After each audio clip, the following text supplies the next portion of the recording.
Ms. Davenport, if you would bring up your second panel, please. Thank you. Yeah, for our next panel, I'd like to invite Campbell Ingram from the Delta Conservancy and Dennis McEwen from the Department of Water Resources.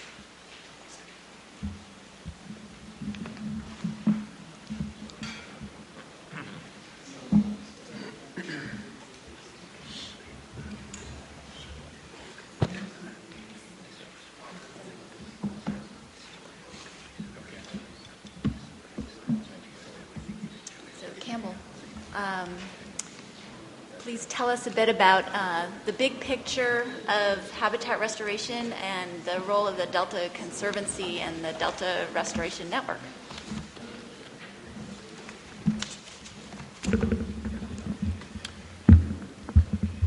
Great. Well, thank you for the opportunity to be here this afternoon. It's great to follow up the last discussion, and I'm eager to share with you the activities of the Delta Conservancy and some of the things that we've done that I think very directly address some of the recommendations in the Independent Science Board and some of the discussions that we've had today. First, just a bit of background. Again, we are the Delta Conservancy, the new state conservancy for the Delta, co-equal responsibilities of ecosystem restoration as well as economic development in the Delta. We have mandates like do ecosystem restoration, preserve and protect agricultural land, and look for opportunities to increase recreation and tourism in the Delta. But it's important to remember that as a state conservancy, one of our primary objectives is to be a partner to the Delta community and bring resources to priority issues for the Delta community. And as I'm sure you also remember, our resources are not available to us at this time. So we do not have significant funding until a water bond passes when we could actually do significant restoration or economic development work. So that has put us in the position of having to be entrepreneurial and creative and focus a lot on developing those relationships and that outreach and the effort to bring good information to the Delta community and help to coordinate and integrate the efforts that are going to be moving forward in the future. So I wanted to chat mostly about those efforts today. Do we have the one slide? Could we get the slide? There it is. Oh, that's nice and blurry. Okay, so this is just an example. Previous group talked a little bit about the need for outreach to the Delta community and working within the Delta community. That is clearly one of our key roles. We are to be a partner to the Delta community. This diagram we created back in November in an outreach effort to go out into the Delta community with the agencies and help the Delta community to understand what is happening in ecosystem restoration currently and with regard to levee work in the Delta, and how it all wraps up and integrates with the bigger picture and the future picture for the Delta. And interestingly about this effort, what you recognize, and all the agencies that went with us and helped develop that diagram, is it's very complex. It's very challenging to understand. But we also recognize that it's critical for the Delta community to be able to understand what is happening in their yard. And so it was a very, very good and positive outreach event. So those are the type of things that we're trying to do: bring resource, bring information to the Delta community. Next up, I want to focus on our Delta Restoration Network. This is, I think it goes very directly to some of the coordination and integration concerns that were raised by the Independent Science Board. Early on, I think it's obvious we all recognize the potential in this system now for repeating some of the errors of the past. I like to characterize it as we have very large restoration targets potentially in the future. We have at least 4 agencies that will be doing restoration. There could be billions of dollars in the system to do that restoration over 30 to 40 years. And currently we really lack the infrastructure to be able to coordinate and integrate and make sure that that restoration happens in an effective way over time. So we thought that what might be helpful in this regard is convening a Delta Restoration Network. And we invited all the agencies, up to 15 agencies that will be actively engaged in one way or another in either permitting or actively doing restoration, to come together in a forum, in a regularly scheduled platform to have discussions. And we also invited the Delta community, recognizing that they have a great deal of input and interest in what happens in restoration and a great deal of information that can help guide effective restoration into the future. These meetings have been very well attended, and we were very happy with the overall approach and where this group is heading. I wanted to just recognize or talk a little bit about 3 of the most recent meetings. The first was was focused on restoration planning. How, where, when, and why are we going to do restoration? And we brought in the San Francisco Estuary Institute to talk about their historical ecology approach. We brought in the Ecosystem Restoration Program to talk about the efforts that they're doing currently. We brought in the FERPA program to talk about their planning efforts. And the forum is a great opportunity for all the agencies that are engaged in this effort to sit around, hear what everybody's doing, and then think more broadly about how we scale up those efforts. We've talked a lot about the development of a framework. Lauren mentioned a framework earlier as well. In my view, a framework is sort of the overarching guidance that we have today. We know the Estuary Institute historical ecology information is very important. We know the DRERIP models are very important. And we know that we need mechanisms for projects that are coming through the door today to understand what sort of a review and who they need to be talking to and what should guide them in developing their designs and their approach now. We also know that we need to build on that information. We need landscape scale models. We need regional models that look at the hydrology in the regions and think about tidal excursion and how that might be affected by breaching levees for projects throughout. So I start to envision this framework where you have information that guides projects today, you articulate the information that you need and how you're going to get it over time, and that allows you to concurrently provide guidance to projects that walk in the door today, as well as build out the understanding and the information that we need in the future. So it was a very productive meeting, and we look forward to more focus on that issue. Our most recent meeting was focused on Delta science, and it was a great opportunity, again, for the community and all the agencies to focus on the recently released Delta science plan. We had presentations from Dr. Goodwin, as well as the BDCP, the Interagency Ecological Program, and the SFEI, or San Francisco Estuary Institute. That was an opportunity. We specifically asked each group to talk about their program, how it integrates with the Independent Science Program.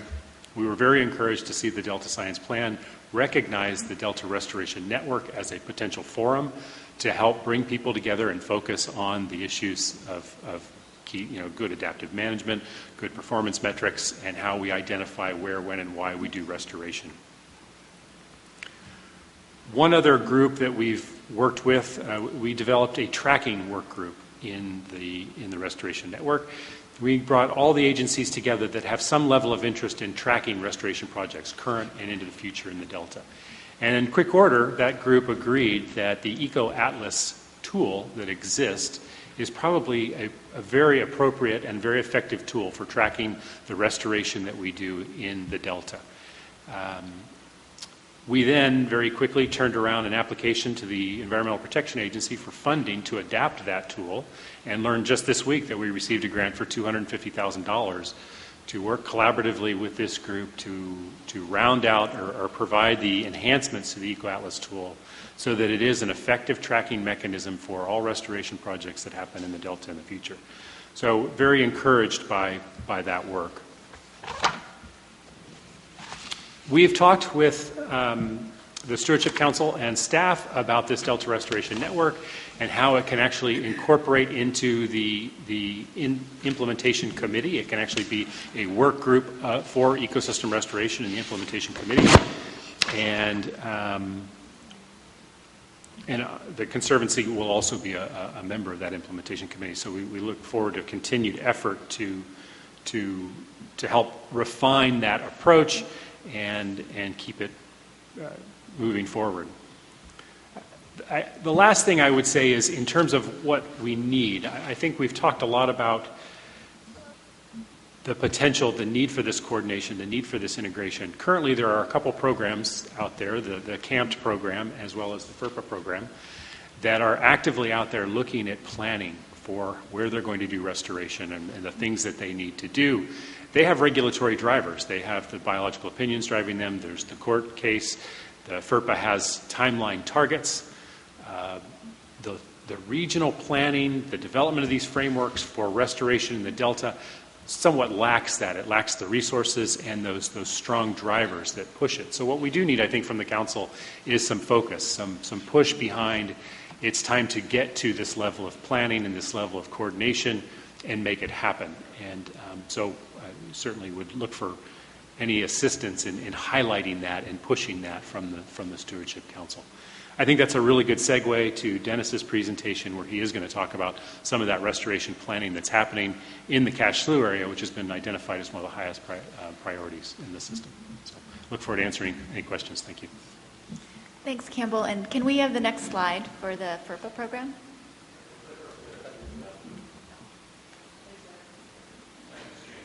Oh, thanks. No, not yet. Push a button. I think it's the red one. Okay, there we go. Good, thanks. Well, thank you for the opportunity to be here today. I appreciate it. I'm just going to jump right in and talk about some of the projects that are going on in the Cache Slough area and Sassoon Marsh. I think you have in front of you the map that's up there. I'll speak to that. Okay, We good. can see it right from here. Oh, good. Sort of see. Okay, good. The FERPA is the Fish Restoration Program Agreement, or the Fish Restoration Program. I think it's important to point out this is a joint program between the Department of Water Resources and the California Department of Fish and Wildlife. We have numerous staff in both agencies working on this, as well as a small army of consultants headed up by Stillwater Sciences and Wetlands and Water Resources. So we have a lot of people working on this. We have two projects that we are in the lead in the Delta, the Cache Slough and Sassoon Marsh, one of which is Prospect Island, I'll be talking a little bit about later, and the Overlook Club in Sassoon Marsh as well. Those are the yellow flagged projects you see on your map there. The brown projects are the SWIFCA projects, the State and Federal Contractors Water Agency.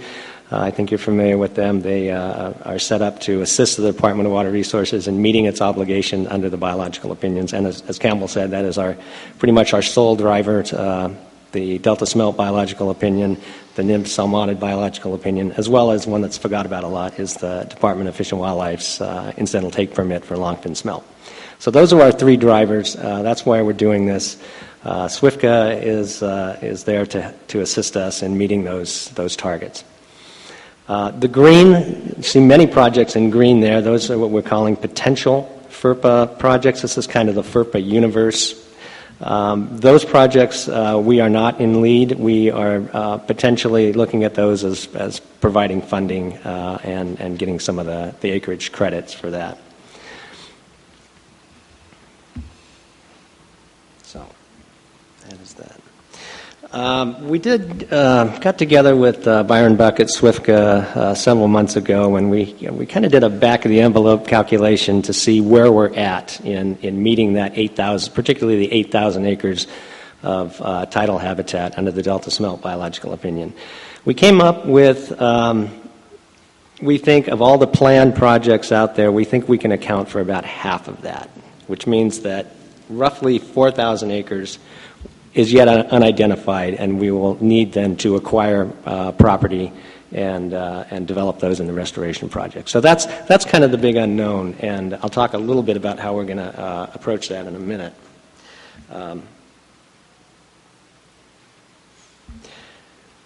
Well, I'll talk about it now. And this is a good, I think, segue into the integration of science into our program.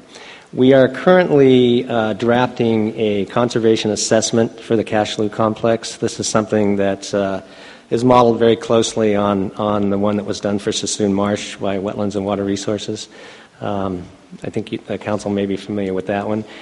We're doing that now for the Cache Slough complex, and that's going to be really our roadmap into how we're going to identify lands, acquire property, develop restoration projects, and get those through our process of idea to implemented restoration, actual sites.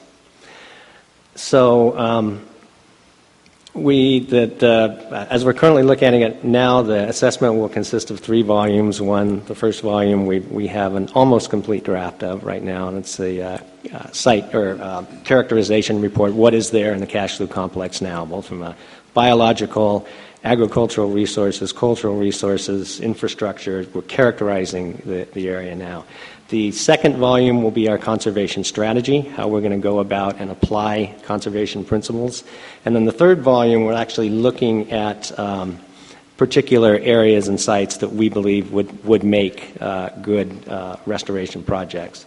As I've heard, I'm sure you've probably heard, elevation is everything in the Delta, and that's one of the reasons the Cache Slough Complex is such a desirable place for restoration, not only because it has probably some of the most natural elements now of anywhere in the Delta, but also it still retains the elevations that are necessary for tidal wetlands. And then, as I mentioned, the third volume is going to be looking specifically at lands that we might want to acquire.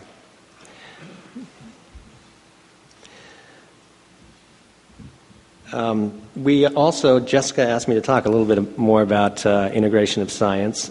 We have a process that we've identified. Well, first let me point out we do have an implementation plan. This is the FERPA implementation strategy that we produced in March of 2012.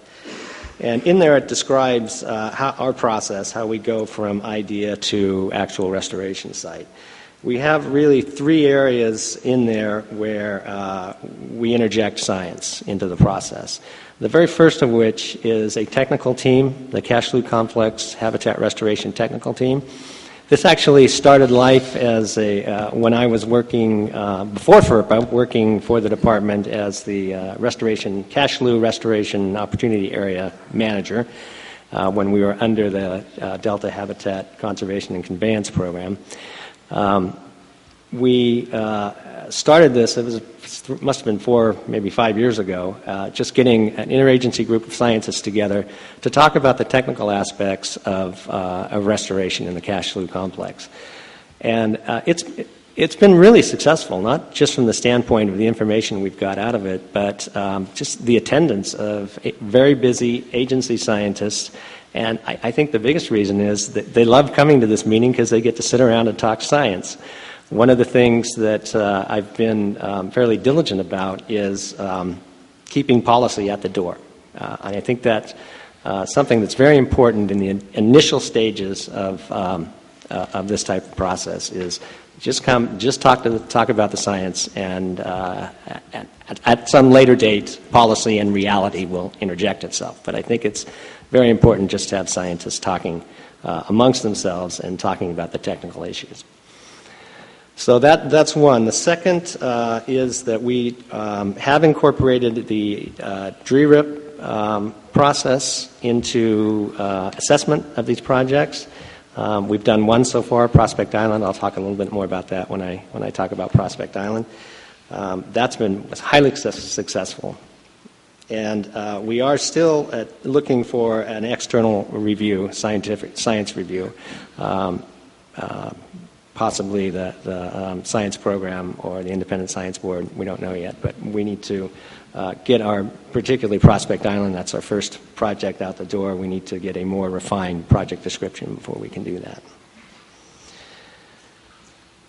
So I think that's, did I cover everything you wanted me to cover, Jessica? Yeah, that's great. Any questions? Bill? Pat? On Cache Slough Complex, what's your assessment of the to-date progress made measured against your overall plan or framework that you referenced? Well, the framework that I reference is more or less on a project-by-project basis. So I would say that, just using an example, Prospect Island, we've probably taken that halfway through the process.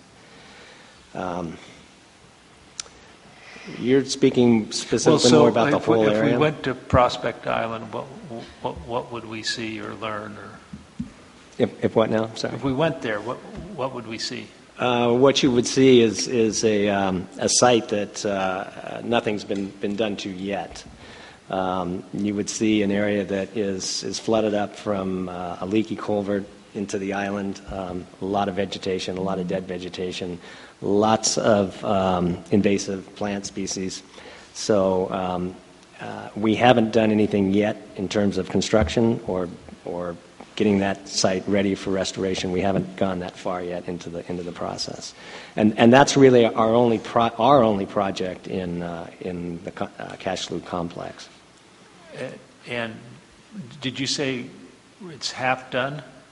It's half. I would say it's about halfway through the planning process, the framework that we've identified in the implementation strategy. So right now, where we're at is we've narrowed down our selected alternatives. We're doing modeling. What's the goal of the project?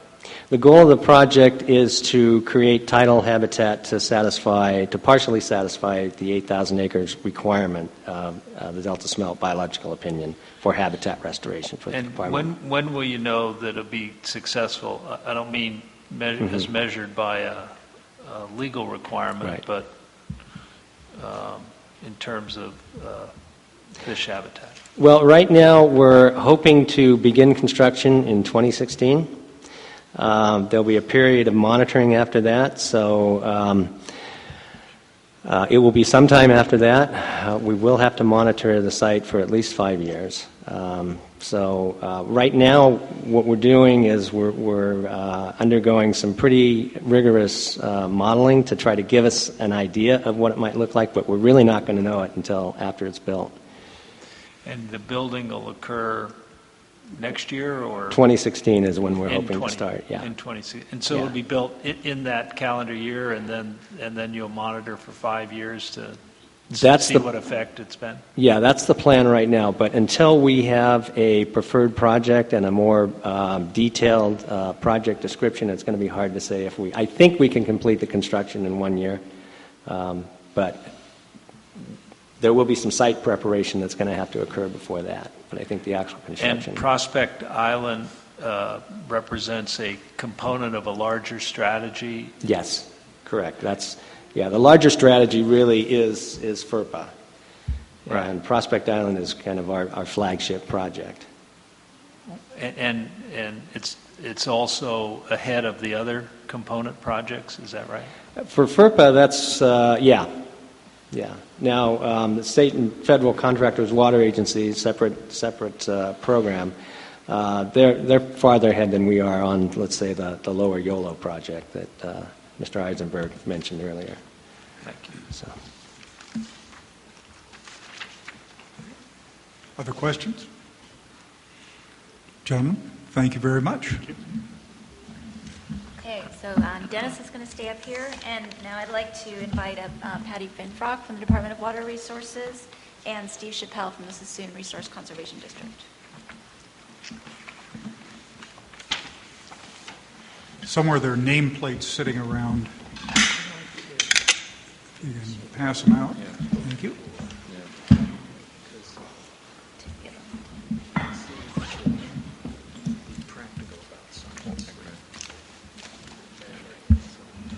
Okay, we're going to start with Steve Chappelle.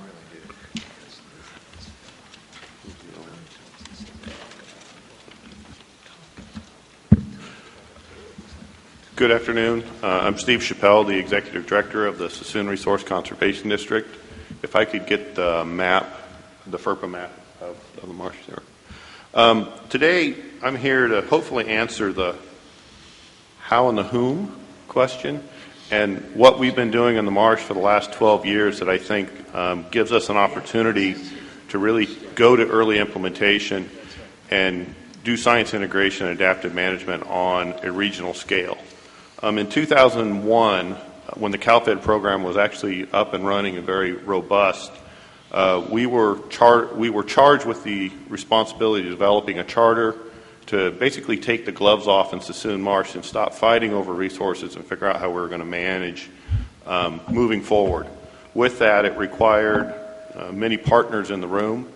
The Sassoon Marsh plan started in 2001 with U.S. Fish and Wildlife Service, NOAA Fisheries, California Department of Fish and Game, Bureau of Reclamation, DWR, Sassoon Resource Conservation District, the CalFed program, which is now, that seat has been filled by the Delta Stewardship Council staff, to go through a collaborative process to find a long-term plan for the marsh. And we've developed a 30-year plan to move forward to do ecosystem restoration, as well as preserve and protect the resources that are currently in the marsh. And I think 12 years is an unacceptable amount of time to get there. But the marsh plan is a programmatic and a site-specific EIR, EIS. I'm proud to say that in the last 3 weeks we've received our 30-year biological opinions from NOAA Fisheries and U.S. Fish and Wildlife Service for the marsh plan to allow us to do tidal restoration programmatically. It's analyzed 5,000 to 7,000 acres of tidal restoration in the next 30 years, as well as gives us existing take authorization for ongoing operations and management of the managed wetland habitats in Sassoon. Sassoon is unique in that in most planning processes it's a big green spot on the map. And the reason it's a big green spot on the map is in the early 70s, the landowners went to the legislature and asked for the marsh to be protected. It's 116,000 acres that hasn't been developed. We do have complexities. We have infrastructure, roads, pipelines, things like natural gas production that have occurred in the marsh, but as a whole, we do have a very large landscape that has this potential opportunity for continuing resource protection as well as future restoration and recovery of listed species. One of the opportunities, and I think it's a transition from your first two talks to the last one, is we have 3 projects that are currently identified in Sassoon for tidal restoration. One is the Hill Sioux Wildlife Area restoration. Currently, the California Department of Fish and Game owns that parcel and is doing restoration planning on that. That's about 600 acres.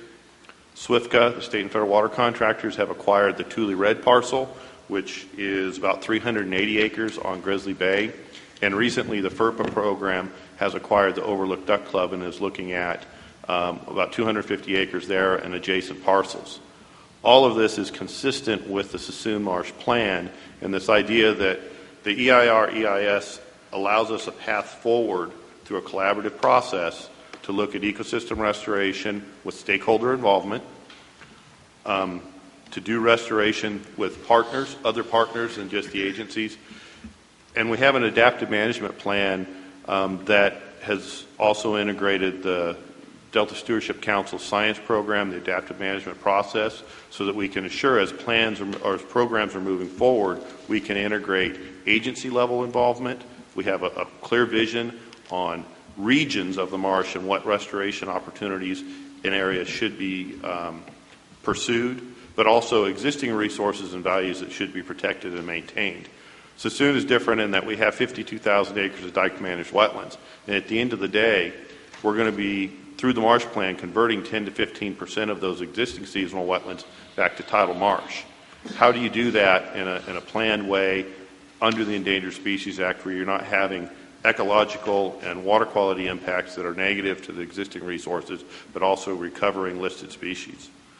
So with that, I would say that this is an opportunity to do early implementation, and it's an opportunity to step out of this quagmire of environmental permitting that takes 3 to 5 years to get to a project. We have a programmatic EIR that if we get restoration sites acquired, we can do site-specific environmental documents and review, but the biological opinions require the Bureau, the Corps of Engineers, Fish and Wildlife Service, and Fish and Game to look at these projects, be consistent with the marsh plan. So we have a collaborative process that has been built over the last 12 years to move forward, allows ongoing operations and activities in the marsh to continue so you don't have as many conflicts with neighbors about habitat restoration going forward. And then you have the science component of the Delta Stewardship Science Program. The one thing that I see as a real impediment is as we move into site-specific projects, you tend to get extensive monitoring requirements from individual agencies. And what I'm hopeful is through the marsh plan, we'll be able to look at a specific site, its restoration planning, and determine what scientific uncertainties of this site give us the best opportunity to learn from, and we can focus the agencies, collectively the agencies' input, to say this area is on the bay and it would be good to determine its benefit to Delta smelt, or it's another area that might be up in the interior marsh that has benefit for tidal marsh accretion, carbon sequestration, and salmonage. And we can focus a monitoring plan as part of the project design, so when we go to the agencies, we have a collective thought that if we're going to direct limited dollars to science, we're actually collecting the science that answers scientific uncertainty to inform future decisions, but also limits these astronomical costs of long-term monitoring that don't give us any outcomes. So I think this is an opportunity that is different than maybe some of the other regions. You're not having conflict with agricultural practices and concerns. We have an area that's currently under state law required to be preserved for wetland and wildlife resources. Now the question is, as we change those resources or modify our existing management, how do you do that? And I think that the last thing that's really different is you actually have resource managers that are on the ground instead of scientists. Because as a resource manager, somebody on the ground that has to make a decision from day to day, it's difficult to say, well, we need to wait for the science to inform us. The tide's going to come in, the tide's going to go out, the weather's going to come. You can't delay, be bound by indecision when there's a resource out there that needs attention and action. We might not have all the answers, but I think we collectively have enough knowledge to make good decisions and then plan a path forward so that if our expected outcomes aren't achieved, we have alternatives to modify that project or improve on the next one so we don't have reoccurring failures and we can maximize our successes. So I will leave that at this time and wait for questions, I think. Thanks a lot, Steve.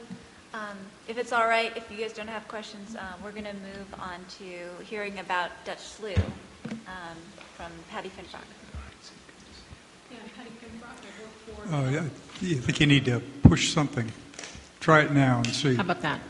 I'm Patty Finfrock. I work for the California Department of Water Resources. I'm the project manager for the Dutch Slough tidal marsh restoration. There was a slide that showed the conceptual design. This is a project that started in 2002 when this property was purchased by the department using funds from CalFed and the Department of Fish and Game. So it's been 10 years in the planning. We've applied for our permits. We hope to have them all by the end of this year to start actual construction next year.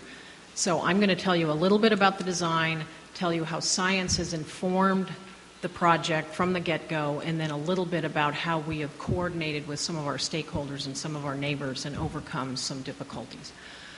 So for the design, it's a little difficult to tell on the slide.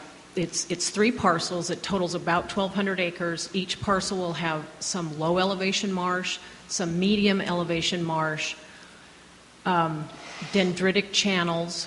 There will be a recreation component on the westernmost parcel as well as some open water, and the open water is there because that area is so subsided it's financially infeasible to bring fill in there to make tidal marsh. The middle parcel will have some managed marsh, and that is because there is an endangered species there now, the California black rail. And if we were to transform that into tidal marsh, we would either have to fill the existing habitat or we would inundate the existing habitat. So we're going to isolate it from the tidal marsh on the south part of the parcel and have managed marsh in there. And it's at an elevation that we think in about 20 or 30 years will actually have subsidence reversal and it will be able to become tidal marsh at that point.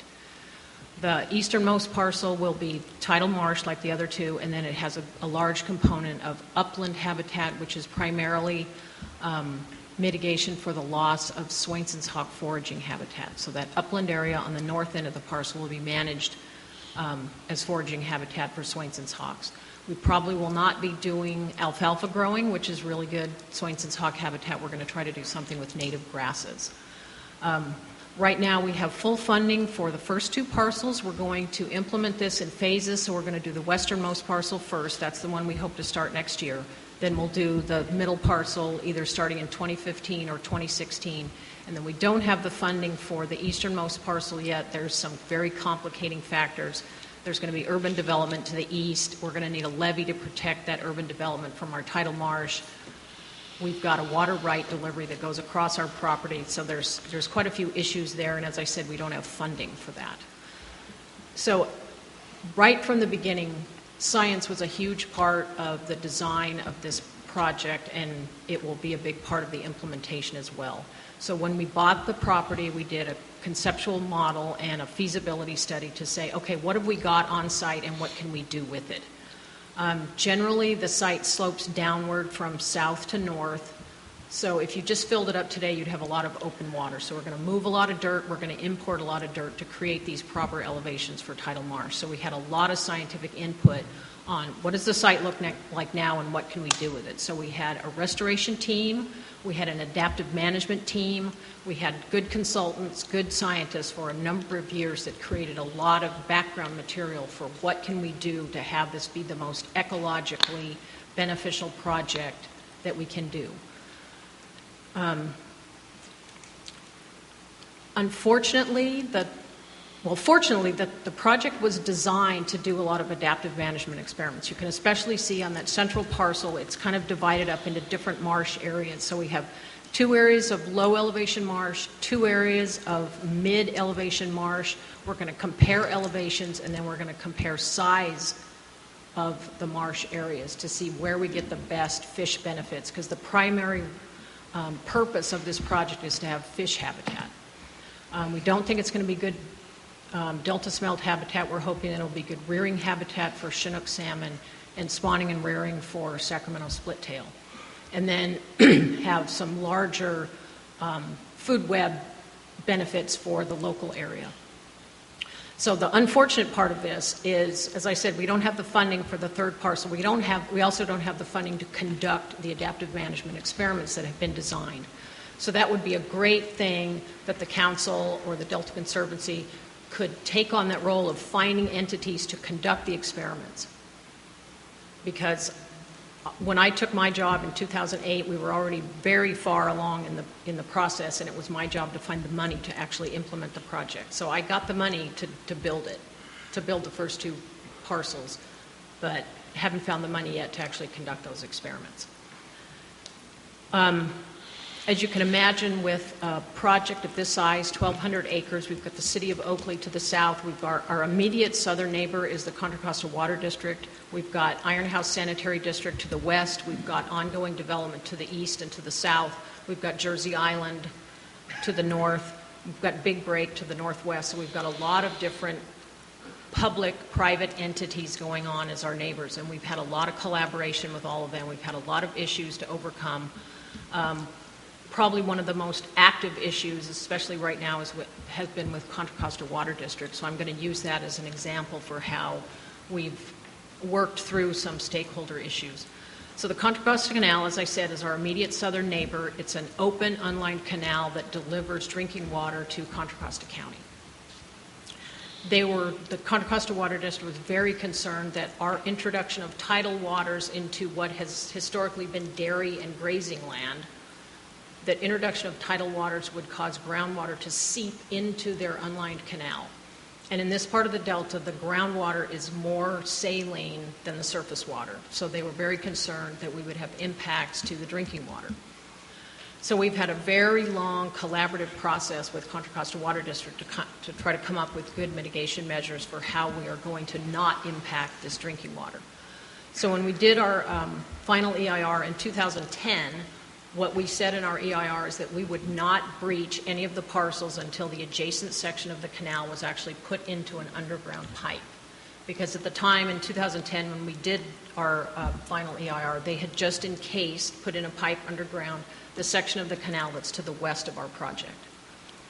And they said, oh, we're going to start the next part of the encasement in 2012. And at that time, that's when we thought we were going to start implementation of our project. Of course, things go a lot slower than you expect. We were not ready to implement in 2012, but we were farther ahead than Contra Costa Water District because they didn't get their money to encase the canal. So because we were moving ahead faster than they were, it wasn't going to be feasible for us to wait to not do our project until they encase the canal. So we went back to Contra Costa Water District to try to figure out alternative mitigation measures. And that's been about 18 months of negotiations that we've done with Contra Costa Water District. In the meantime, they did get funding. They are doing the encasement of the canal adjacent to the parcel that we're actually going to start implementation on next year. So for one of the parcels, the problem is solved. But we may have issues as we go forward with our central parcel and our easternmost parcel because the canal may or may not be encased. So as I said, we've worked with them for 18 months to come up with some new mitigation, which is going to involve monitoring and payments to them if they have to bring in clean water from, say, Los Vaqueros Reservoir to dilute the more salty water. So we're going to do a lot of monitoring, a lot of reporting to Contra Costa Water District, a lot of coordination. And I have a very long list of other agencies that we've dealt with, but I'll just leave it at that as everybody else today has said, you've got to talk to your neighbors, you've got to talk to your stakeholders, you've got to coordinate, you've got to let them know early what you're doing to try to coordinate all of these issues so that you can actually move forward with your project and not create headaches for anybody else. Thanks a lot, Patty. I think that gives a good picture of some of the challenges that the restoration projects are facing on the ground.